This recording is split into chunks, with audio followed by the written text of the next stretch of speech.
welcome to ex-UK at home. It's time to interview a couple of our staff, get to know them a little bit more like we would do if we were at camp. And we have found two amazing members of our team. We have Andy and Tom. Great to see you guys. Hi Rich, great to see you. How are you? Hi Rich. Yeah, good. Fantastic. Good, good. I see that both of you have put on your ex-UK hoodies and I've let the team down. Yeah, I noticed that as well, actually. I mean, I wear mine continually all year round, so Never take it off. He never takes it off. Tom, is it bedtime? Are these actually your pajamas? more or less, yeah. My sleeping pattern is a bit iffy at the moment. Well, you did say yesterday that Tom needed to set his alarm for a 1 o'clock meet in the afternoon. How did that go? Did it wake you? Yeah, no, I managed fine. I'm trying to fix it at the moment, going to bed a bit earlier, waking up earlier to, moderate success. It's tough times, isn't it, Tom? It's tough times. These compromises you need to make. Big decision out there, yeah. Very, very big decision. So anyway, guys, thank you so much. It's great to see you. And we thought on our first episode of the ex-UK at home video cast, as it were, we would have a chat about lockdown and how it's affecting us, how it's affecting you. So, Andy, what were you doing before the lockdown hit us? I was working part-time at a job that I've been working at for a number of years on and off in between traveling and then returning back to Norfolk. And the job was a forest ranger, where I was running activities for kids. I was helping maintain this holiday site, and I was working that part-time. And then in between my shifts, I was doing a bunch of volunteer roles as well, which included working a primary school, and also doing some shifts at the Benjamin Foundation locally. So wow, so you're doing a fair amount, and some of that sounds very much like ex-UK. Yeah. I mean, I'm more or less extending camp all year round. So has that job, Andy, is that job finished? Is it no longer? So I've been furloughed, which means I've essentially been laid off for the time being, and we don't really know the date when they're going to reopen again. So yeah, it's indefinite for now. Yeah, that's a real shame. It's hitting businesses and organisations everywhere, all over the world, and then obviously the individuals that are part of those organisations. It's sad. So, Tom, what about yourself? What were you doing before lockdown? So I was working in a primary school full time on a university placement. So I had a class of reception in year one, which is like 4, 5, 6-year-olds. So I've been doing that for about 2.5 months. And then I literally just finished that. And then I came back to uni, and then the sort of lockdown kicked in. So, yeah. How were the children, bearing in mind there was a run-up, what was the understanding of the children? Was there a stress, anxiety that you noticed in the classroom, or were they a bit cooler about it than the adults are? In my class, they were pretty chilled out. They're too young to really notice anything different. But I know with a few of the older children, there was quite a lot of anxiety about what was going to happen and what the next step was. But I'd imagine that for most of mine, they're just buzzing that they've got a longer holiday. Yeah, it's interesting. It's a good point that you make about the different age children. I think I've got 2 kids as well. You know them both well, and they're somewhere in between. And they do get spurts of being worried about family and what happens if he dies, if she dies, and if he gets it, and then hearing these awful numbers, which is obviously very sad, and one needs to deal with it. So you're back at uni, did you say? I am, yeah. So I live with 3 other teachers, and we're all back in the house now. So we're managing okay, because we can have a laugh and that every day. Okay. So you all cooking for each other, or are you and looking after each other, or is it each person to their own? We don't really cook together. I'm vegetarian and none of the others are, so I kind of do my own meals. We clear up together, or a couple of us do, So we're pretty good on that front, but yeah, mainly cooking is individual. Do you think you've seen any difference in your like cooking and looking after yourself since this has kicked off, or has it actually not made a massive amount of difference to you?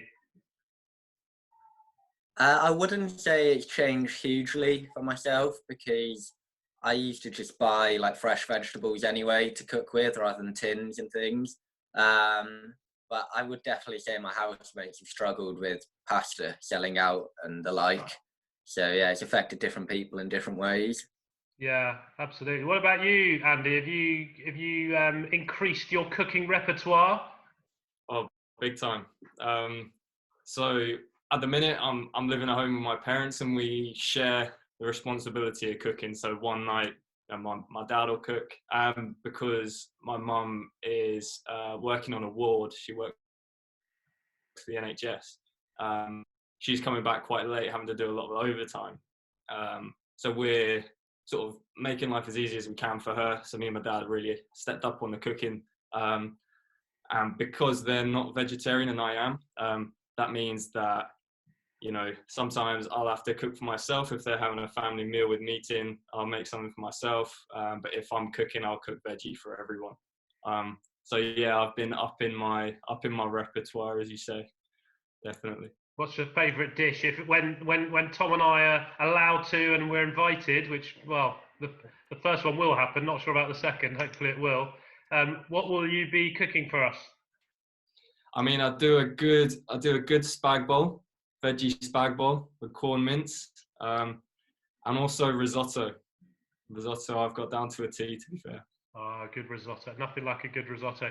I once cooked a vegetarian spaghetti bolognese with corn mince, and I've Yeah. got to tell you, it was inedible. It was absolutely awful. It was the worst thing I've ever tasted in my life. I take full responsibility.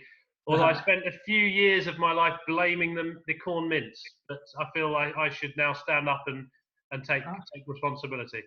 Yeah, give the corn a chance. You said your mum's working with the NHS. Is she in a coronavirus ward or elsewhere? No, so she's not. She's on a ward that hasn't been reserved for coronavirus patients. But she works very closely with wards locally that have been set aside. And at the minute, everything's pretty calm. So for Norfolk, I don't know if you know, it's quite behind the rest of the country with the number of cases, and things have been quite quiet, but there's a lot of preparation that's involved. Even if they're not feeling the impacts right now, they're preparing for the next couple of weeks when it's anticipated to be really, really high demand. So, yeah. Well, good on your mum and all of her colleagues in Norfolk and obviously beyond, because they are doing an amazing job. Is there any skills or anything that you've been trying to improve on, or any qualifications or anything that you've learned in this 3 or 4 week period so far of lockdown? There was one skill, yeah, that I've always wanted to pick up but never really had the time to, and that's skateboarding. In the last few weeks, yeah, I've been able to get out on a skateboard. Just fallen over a lot of grazed knees. Tom, what about you? So I've been trying to get better at yoga. My mum's a qualified yoga teacher, so when I'm at home, I do quite a bit of that. I've never really transferred it to being at uni. So now every day I'll put like a YouTube video on and try and follow that routine. Okay, well, it's great. And yoga is a fantastic thing if you can get into it. Relaxes people, doesn't it? And can really help your thought process. Yeah, I found it was really helpful as well with recovery, because I was doing a lot of running, and it meant that I was able to do it, like day to day rather than having to take a couple of days off to rest. Short or long distances? Well, yeah, I mean, I was building up. I was starting to do like half marathons and the like. But then I got injured, so now I've not done any running for a long time. A long period to run, 13 odd miles, isn't it? It's but what's the longest you've ever run, Andy? I ran a half marathon as well, because me and Tom, we both have Strava. We're able to see what each other are running. We have a little bit of competition, I think. Who's winning? Andy. He's been off the roads for about 6 months, so it's me. Oh, so you're getting in the miles to. Okay, fair enough. And what will be the first thing that you'll do when lockdown ends? It's going to be, I know it'll be a gradual thing, but is there something you're really looking forward to doing when we have a bit more freedom? Yeah, so I think for me, it's just being able to go to communal areas. You know, if you're going to the park, if you're going to the pub, anywhere where you can be around people, that now is so valuable. And I think that's going to be the first things I do. Is just get people around that you won't have seen face to face for months, and just spending time with them. That'd be lovely. What about you, Tom? In North Wales, I'll be straight into the mountains as soon as I can. I bought a paddleboard recently, the same as they have at camp. So I'm looking forward to using that as well on the lakes around here. Oh, fantastic thing. Well, the first thing I want to do is go and spend time with my family, the ones that we're not able to be with at the moment, and just have a cup of tea and a scone and just talk and be with each other. So look, guys, it's been a lovely chatting. Before we go, I want to ask you a couple of questions based on your year of birth, okay? And see if you can answer these. I know you're massive football fans, so we'll go Andy first. Your year of birth, 1996, the Euro Championships. Do you know who England got knocked out by in the semi-final? The Croatia. Oh, Andy, you failed. Tom's very upset with your answer. Tom, put him out of his misery. No, come on. Was it West Germany or Germany by then? Yeah, it was Germany. It was Germany beat England 6-5 on penalties, and old Gareth Southgate missed the sixth penalty. I was actually at the game, and when Shearer scored the first goal and England went ahead, I just lost control completely. I poured a whole bottle of water over my head, which later on, when things cooled down a little bit and England lost, I was regretting. And yeah, Germany then went on to win those Euros. So 2 years later, Tom Stead is born in 98. Is that correct? Yeah. Yeah. Okay. And who won that World Cup, Tom? I think unfortunately it was France. I like the way you say unfortunately. And who knocked England out? I believe that was Argentina when David Beckham got sent off. Oh, you know your stuff. stuff. The group stage. No, you're correct. Yeah, You're absolutely right. And a bonus. You've got all the marks at the moment. At the moment, it's 3-0 to Tom. Either of you get a bonus point for telling me what the score was in the penalty shootout between England and Argentina. 4-2 to Argentina. 4-3. Who missed the England penalties? Beyond me. No idea. Paul Ince and David Batty. Guys, it's been amazing catching up, hearing about what you're doing in lockdown, and I really hope that we'll do it again someday. So take care. Thank you so much, and we'll see you soon. See you soon. Thank you. See you, Rich.